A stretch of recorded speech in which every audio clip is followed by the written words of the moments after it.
Hello students, in this video lecture I am going to discuss about the concept of structure, union and class.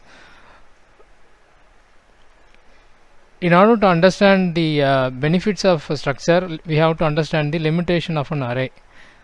We have seen that arrays can be created for integers, character, float and doubles. Whenever we want to combine a number of values under a common name, we can declare them as an array. But what is the limitation with an array is that you can only create arrays of same data types. You can create an integer array, you can create a character array. So similarly, you can only create arrays in which all the data types has to be same. But sometimes we want to merge values of different types. So in that case, arrays are not capable of that. So we have to have something else, and that is the structure. A structure is an answer for that requirement. You can now combine different types of values under a common name. So we can merge integer, character, float and double and then give a name to that. So it's kind of it is a kind of and record. So what you call as a record is values combined pertaining to a particular data.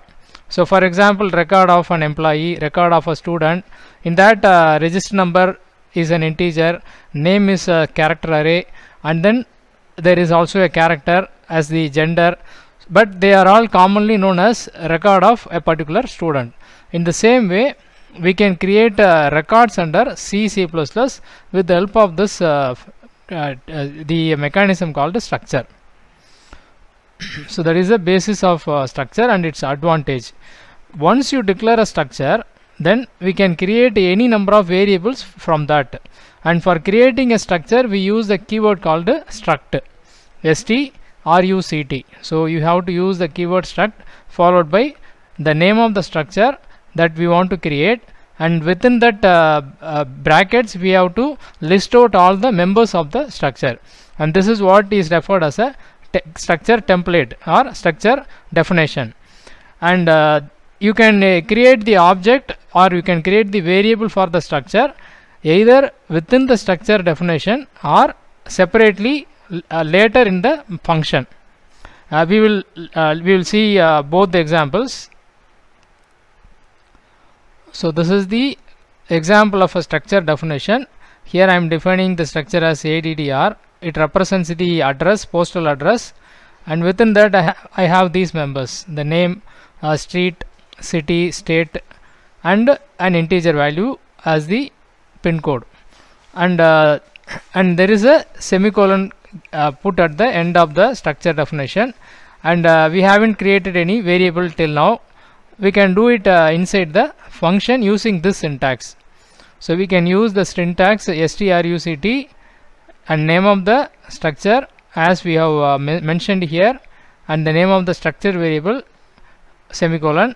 This will lead to the creation of a new structure variable, or it's going to be an instance of the structure. So what was created here is just a template or a model.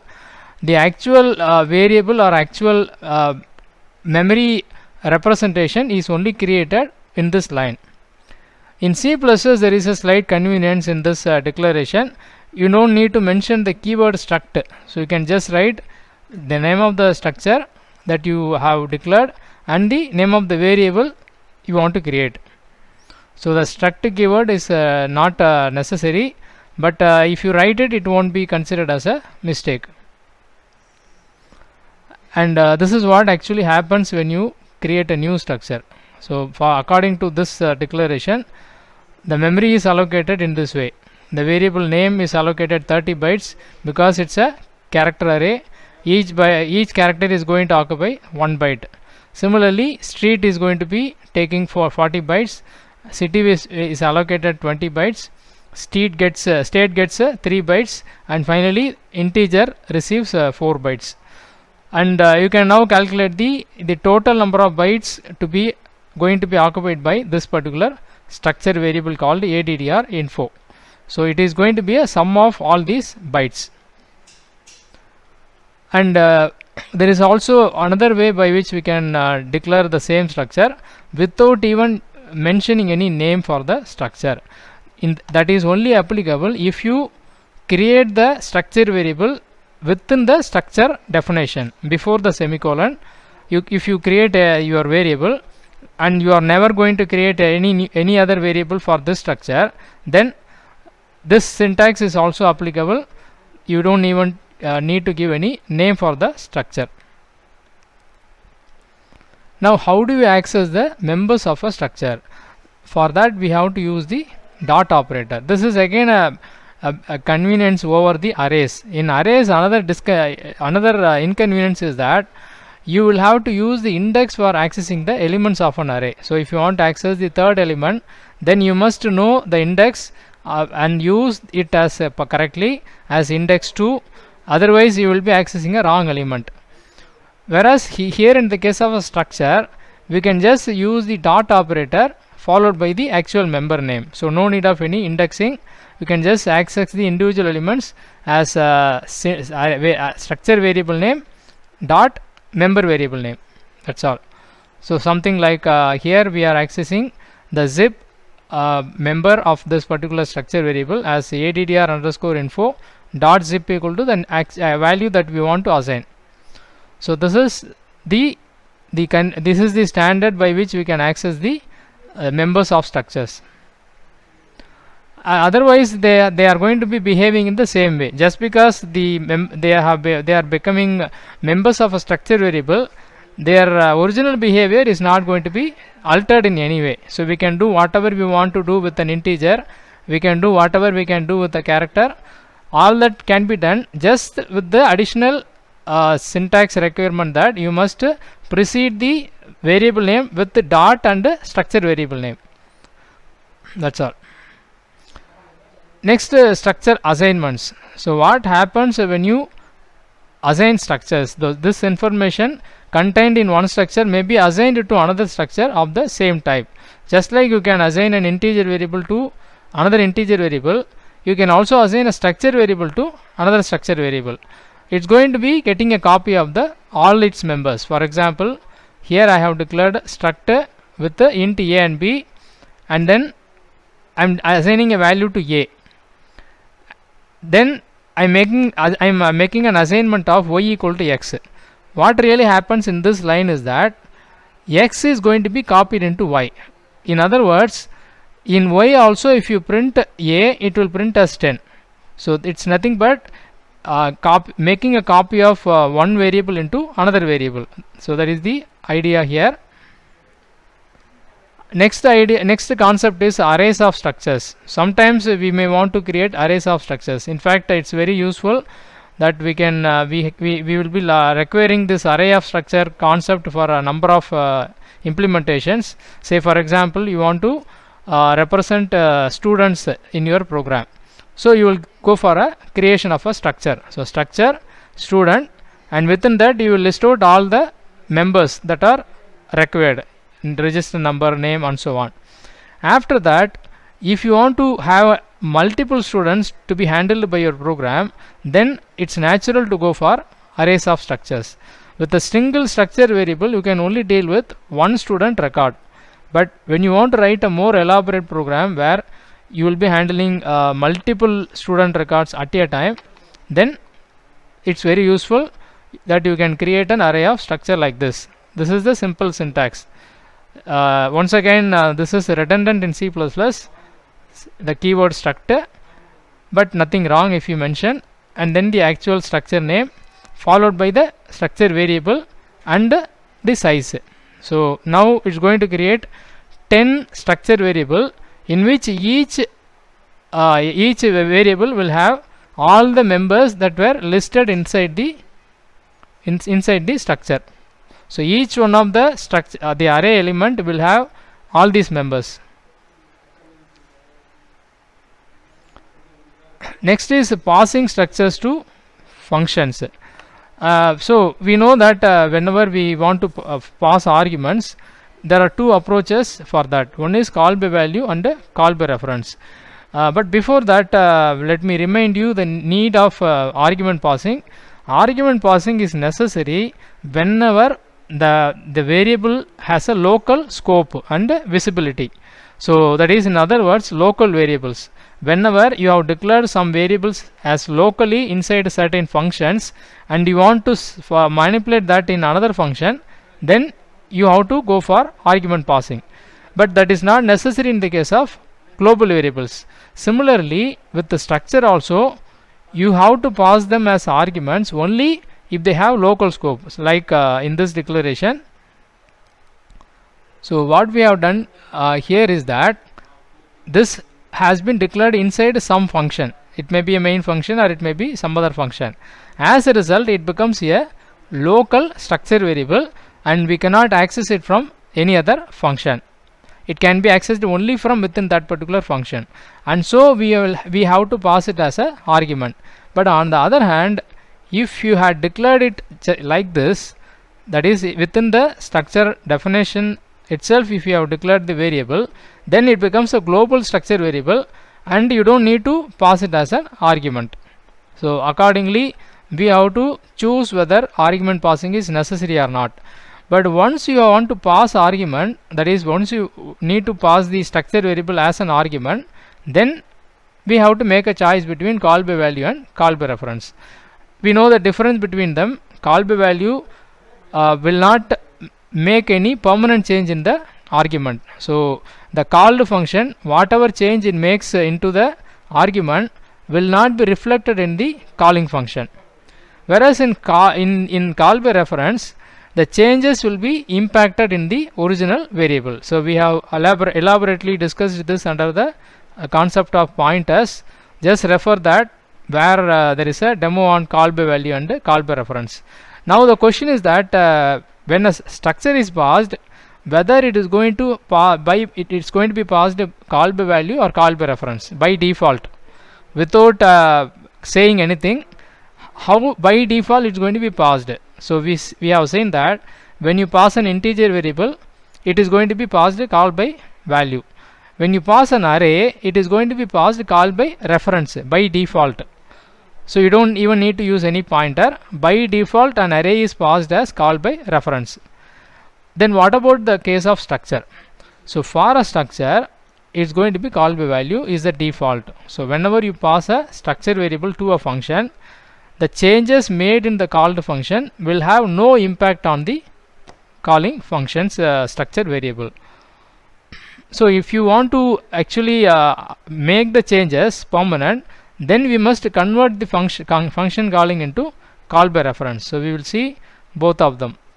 First example, it's a normal argument passing.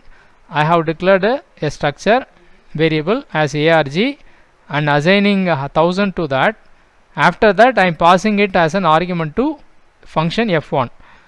Here also I am receiving it. So this is received under the name of PA_rm, and then I am incrementing a. But when I come back to the calling function and try to print the value of a, I will still be printing only 1000, which is the initial value. It should have been become 1001 according to this the increment operator. But because it is call by value, the changes will be dropped in the called function itself. It will not be carried forward to the calling function. So it will just be printing 1000. But what I have to do in order to convert this into call by reference? There is one more point to be noted here, that when you try to pass a structure as an argument, you must pass the exact variable for which you have declared the argument. Say for example, here I have got two structure definition. One is struct type, another one is struct type 2, but their content is exactly same. Both has got two integers and one character. And in the function calling statement, I am passing arg, which is a type of struct type. At the function receiving, that is a formal parameter, I am declaring the argument as type of type 2, the other one.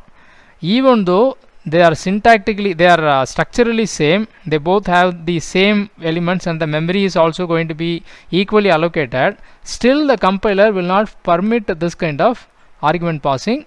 it will treat this as a error. So you will immediately see an error message that there is a mismatch, and this is different from the normal variable passing. Say for example, if you have declared the argument as integer and you are receiving it as a float, then compiler will not complain anything.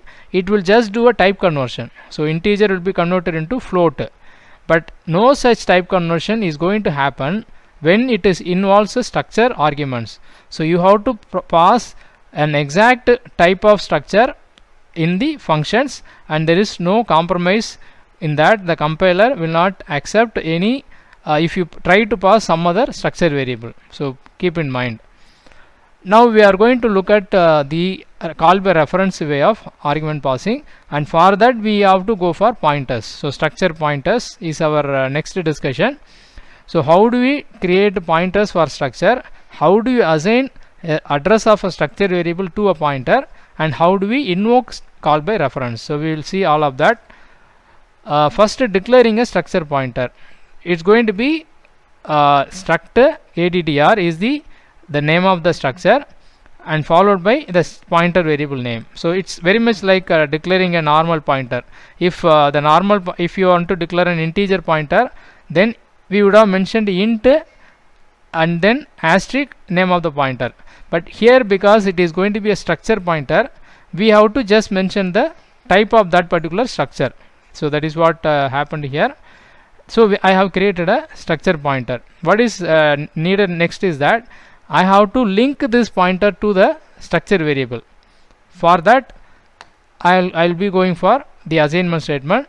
So before that, what is the use of this concept using structure pointer?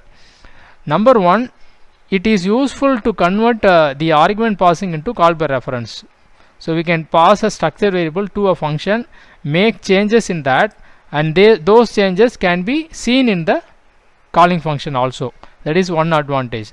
Another very useful idea behind it is that we can create a linked list with the help of it. So there is a concept called a data structure called a linked list, which is about linking memory locations, or linking number of variables together, creating a chain of that dynamically, and that it's very useful. And there is one major drawback to passing structure to function. It is the overhead needed to push the structure onto the stack. We already have discussed this the role of stack in argument passing. So every time you pass arguments to a function, they get pushed into a stack and then they retrieved again. So this becomes an overhead. So especially when it is a structure variable, because a structure variable is much larger, it encompasses a number of individual variables. So pushing and popping a structure variable is going to be a very tedious process. Now when you pass it as a call by reference, you are going to avoid this, because you are only going to pass the base address of a structure variable to a function, not the entire structure or the copy of the structure.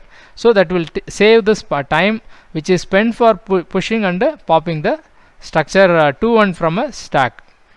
So these are the advantages of the structure pointers. Now how do we do it? So when a pointer to a structure is passed to a function, only the address of the structure is pushed onto the stack, not the complete copy of the structure. Now how do you get the address of this structure variable? Again we have the same approach, ampersand. So you just have to mention ampersand name of the structure variable. Automatically the address will be copied into the pointer. So that's all needed. Now this pointer has been linked with this particular structure variable. So it contains the address of this structure variable. So you can manipulate all the members of the structure variable with the help of the structure pointer. One very important point you have to note down is that once you have created a structure pointer, you cannot use the dot operator. So dot operator works only with the normal structure variable, but for accessing the members through the structure pointer, you will have to use another operator called arrow operator. So that is the only difference in terms of syntax. So you have to properly use the operator, either dot operator or arrow operator. and here it is the same example, but now it has been converted into call by reference. So first change is that I am passing the address of the structure variable, not the structure variable itself. So I have added ampersand here, and after that at the receiving, that is the formal parameter, I have declared the argument as pointer. So asterisk is added here, and after that we have to use the dereferencing like we used to normally do for any pointer variable. So asterisk PARM dot A plus plus. Actually there is a mistake in it. So I think you would have guessed the mistake. The mistake is that we should have mentioned the arrow operator, not the dot operator. So this will not work with the structure pointer.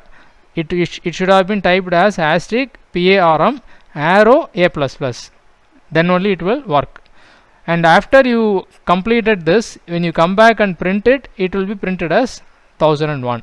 So now whatever change made here has been retained and it is printed at the calling function. That is the difference. Another idea is we can create structures within structures. So if necessary, we can have one structure inside another structure. It's not a very big difference. So you can have, for example, here we have declared a structure called structure address, which contains these members, and we have created a variable called ADDR. Now we want to have this structure variable inside employee structure, because employee structure requires the details of address, postal address. So instead of redeclaring these members separately, we can just declare the structure variable alone here. This is called a nested structure. So one structure variable declared inside another structure, and it can have normal members also. After that, if you want to access, say for example I want to access the zip or the pin code, in that case I have to first mention the main structure variable, then the inner structure variable and the member of that structure. So this has to be followed. The outer structure variable dot inner structure variable dot the member. That's all. We can access all the members. Whereas to access the wage, I only need to mention worker dot wage. That is the difference. Okay, we have just seen about the structure. A structure is a very useful data structure where we can combine different data types into a single name, and we can also use pointers if you want to pass the arguments as call by reference. Now how is it different from union, or how unions are different from structure? Actually a union has got all whatever we discussed, they are all applicable to union also. So union is not a different data structure, it's almost the same as structure. The only difference between union and structure is that it is going to be more memory efficient than the structure. So whenever there is a shortage of memory, when the memory needs to be preserved, saved, then going for a union is better than a structure. But it is also having some limitation. So first let us see how it saves memory comparing to a structure. See, the idea of a union is that it only creates a memory for the single member which is the largest. Let's take this example. Union is a keyword like a struct and the name of the union variable, and within that we are having the members as int I and character ch, and then we create a union variable called CNVT. If you look into the memory allocation of CNVT, it won't have memory for 5 bytes. Normally if it is a structure variable, it would have been allocated 5 bytes, because integer generally takes 4 bytes and 1 byte for character, so 5 bytes. But here in the given case, it only occupies 4 bytes. Okay, it seems 2 bytes are assigned for integers, so only 2 bytes will be assigned. The additional 1 byte will not be allocated. That is what the advantage of union. So union reduces the memory. The next question is that then how can we store the value for ch when there is no memory allocated for ch? Then how can we store a value? So what really happens is that it's like okay, let me take a scenario. So two persons are going to travel by bus, and they have booked tickets, so they are going on the reserved journey, so they have got two separate seats. So conveniently they can travel from source to destination occupying their own seats. That is like a structure, so where every variable receives separate memory allocation. Whereas union is like unreserved journey where two persons able to find only one seat. So what they do is that they just share the seat. For some time one person is sitting in that seat, at some other time the next person is sitting. So in that way they share the single seat throughout the journey.